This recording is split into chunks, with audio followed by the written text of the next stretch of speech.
if I'm going to be up here being very critical of data collection, then I have to have a snap answer on this, and I think I do. Any piece of data that goes into the China Beige Book is collected by us. It's all independently collected. And what that means is every quarter we survey over 2,000 Chinese firms. We also have a separate bankers survey. These are on the quantitative side. And in addition to that, we have a qualitative side of this in which we interview business leaders, C-suite executives, and others in every sector, in every region that we conduct the quantitative survey.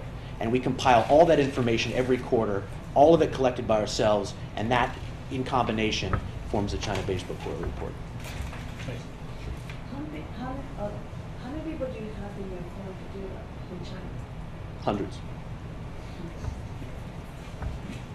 Actually, I want to follow up on that. The hardest, I guess, of all the past years, because I've been investing in China since the mid-'80s, it's become more difficult because of actual data, right, with technology now. I have to filter through all the information that's coming out. When I come in the morning, I literally have to read all the newspapers, watch the media, and I can pick one topic and 5 different stories.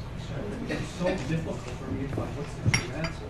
So we all say, well, this is just an estimate. You know, it's not only in China, but from the United States, where we get the GDP numbers, unemployment numbers. I sense the media puts a spin on it. Whoever writes it puts a spin on it. And when I read it, it's like, well, I'm not seeing it when I see the people in the general public. Right? So I'm not quite sure how to factor this in, because our model's only as good as the data goes into it.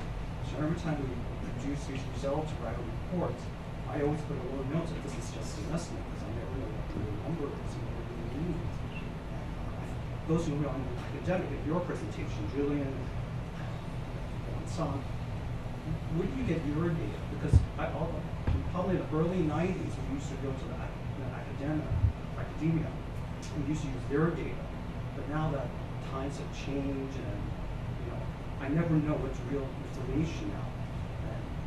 I'm not quite sure how you present the charts and where you get your data. Is it an estimate or is it actually real? And I'll tell you what's even more interesting. Nowadays, I rely on broker reports. I mean, back in the early 90s, we just get the broker reports and we just read from all the investment banks and we just say, okay, that's fine. But now I'm looking more closely because at least I know the broker report tends to be a little bit biased. Sometimes at least I get some information. I can filter through what I see and what I don't like, what I do like, and then I can make my list as a well, I think this is accurate, I think this is not. But it's been so difficult for me to just read through the regular publication that's coming out. I don't know how the academic world does it. I don't know where you get your data when you write theses and reports. Yeah, I mean, you can start with that, the first question, and then we can go on. Actually, the real issue we are talking about is not just for China, it's everywhere. There's so much information, misinformation, just in this country. It's not just like in China as well. I came from a research background. The way we look at it is actually when I run my models and think through things. At any moment, I pay attention to hundreds of stuff. But every time I'm in a real lesson, if I put 180, 50 variables into thinking, not as into the model, just the thinking process, you'll never get a right answer. So what is you prioritize, and I always mention to my bosses, already assume affirmative and conclusion why. I eventually figured out on a few things that are critically important. And make a judgment prediction on a very few variables you consider to be very reliable and critical. And if you put 50, 100, 500 variables into your models, you absolutely always get it wrong. At best, you get a mediocre result.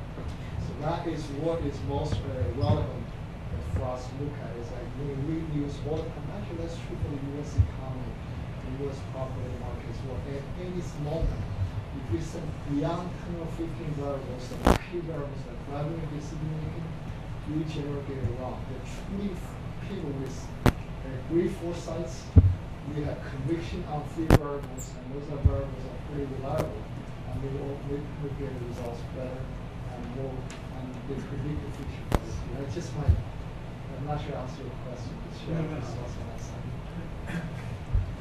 Question back here. Yes. On the data topic, Malcolm, as you know, we've collected both for research purposes and for business purposes data on 500,000 private Chinese companies. And what I'll tell you from that is that data on private Chinese companies actually is more readily available and more extensive than you can find almost anywhere in the world. And that's because the Chinese government collects it through the National Bureau of Statistics. And, you know, the United States, you land on Bradstreet, which will give you revenues and location, and that's it. In China, you get everything from the number of new products to female employees to exports to assets to revenue, so on and so forth. That data, however, that being said, has become more difficult to acquire in recent years as I believe the Chinese authorities have felt less comfortable with outsiders having data. But it is extensive and available, and one can look at issues of consolidation in China, how consolidated industries are or are not, and that's quite useful to know, and also very suggestive of a huge wave of mergers and acquisitions coming in the coming years.